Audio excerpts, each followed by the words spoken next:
I'm Stephen Benoon. You're watching Israeli News Live. Very fascinating news today. Just moments ago, China, far western China, has actually experienced a 6.5 magnitude earthquake. And Yanukovych, the president of Ukraine. Now, some call him the ex-president since the coup, and now that Petro Poroshenko has been put in his place. But I still think that he deserves the title of president of Ukraine, because what happened was certainly an inside job. And I have been waiting for quite some time myself to actually hear Yanukovych himself say for himself what actually really did go on in this country. Let's take a look at things that we're looking at here. Of course, the 6.5 magnitude earthquake here, the USGS Geological Survey here showing what is going on here.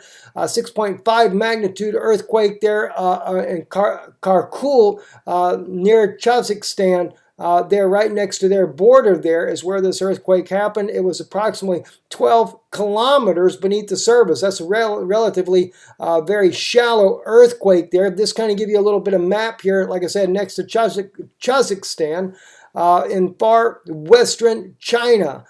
Just outside of Kashi, the city, a city there just to the east of this region here. No doubt they could probably feel the shaking of the earth as well in their region there. Kind of back out here, just give you a little bit of perspective of where we're at. We're looking at north of India there, Pakistan to the southwest as well, Afghanistan definitely to the southwest, more of a westerly location, and of course Kazakhstan there. So you can't help but wonder what caused a 6.5 magnitude earthquake. And yet I'm thinking clearly, you know, what's really getting me a lot of times is just the thoughts here of biblical prophecy, you know, being fulfilled almost on a regular basis when we think of these things. I mean, did not Yeshua himself, that's Jesus, did he not say that there would be earthquakes in diverse places, you know, and wars and rumors of wars? And we are definitely seeing the wars and rumors of wars, all right?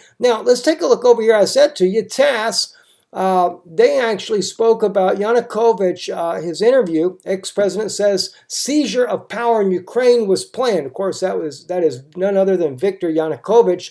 As I say, he shouldn't be ex-president. He should still be the president of Ukraine. But thanks to the CIA, as we already know, according to John Stockwell, the former director of the CIA operations, has clearly said how that the United States is very much active, that is the CIA, in toppling legitimate democratic elected governments. And of course, Ukraine was no different, and that's something that Yanukovych actually brings out in here. And by the way, he was in an interview with Oliver Stone for a documentary about it, about this very thing that happened there, which ought to be interesting because you can't really say that Oliver Stone is going to be Russian propaganda. What's the U.S. going to do about that? Who knows? Maybe they'll still twist it the U.S. narrative way.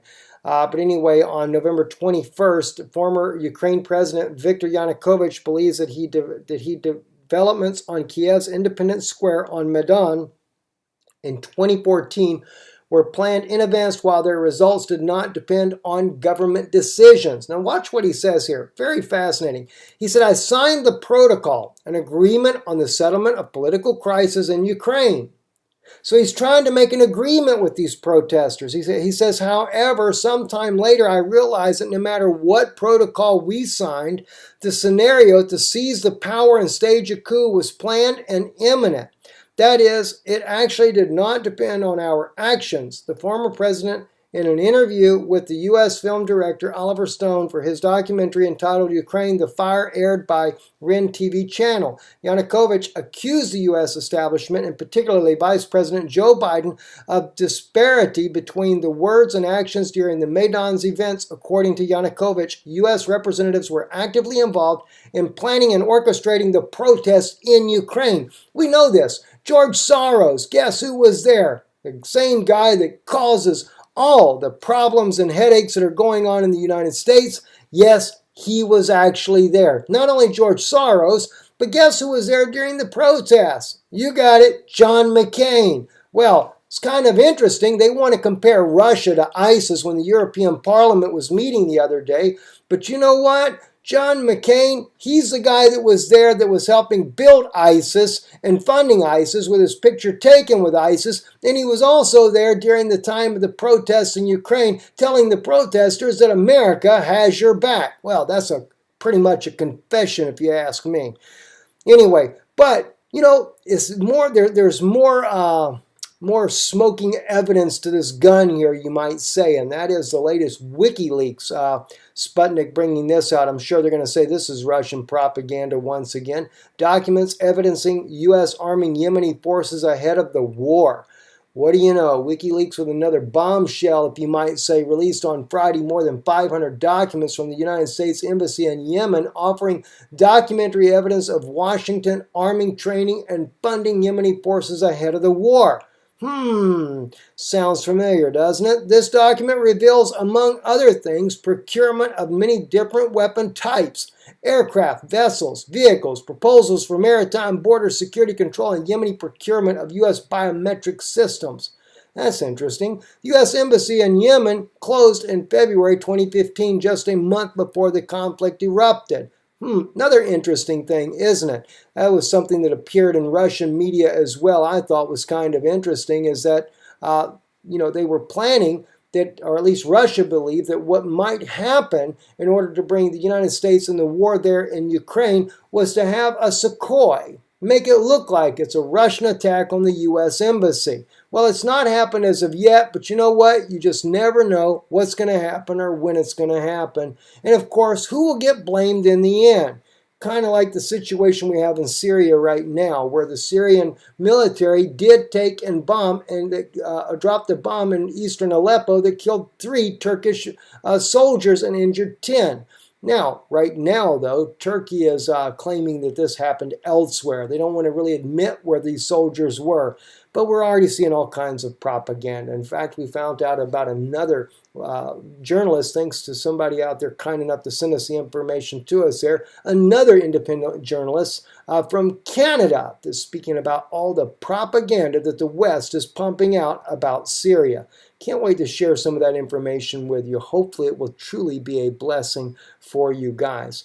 Anyway, let's kind of give you a little update there. I will be giving you the Shabbat message on Danoon Institute of our YouTube channel there. I have a strong feeling, though, I'm going to load it here on Israeli News Live, and I'm going to tell you why, because what you're going to find out, I think, has a lot of newsworthy merit. You're going to find out why the Pope of Rome claims that he would baptize aliens. You're going to find out what I do believe, and I think I can support the type of war that is coming. I'm talking about the war after World War III, and we may very well get attacked by aliens, but not so much aliens, but those 10,000 chargers, those demons that have been loosed in the Euphrates there. We are looking at a serious battle. We're talking about a battle where God says in our own canon, what did he say there? Paul said, we fight not against flesh and blood, but against principalities and powers and spiritual wickedness in high places.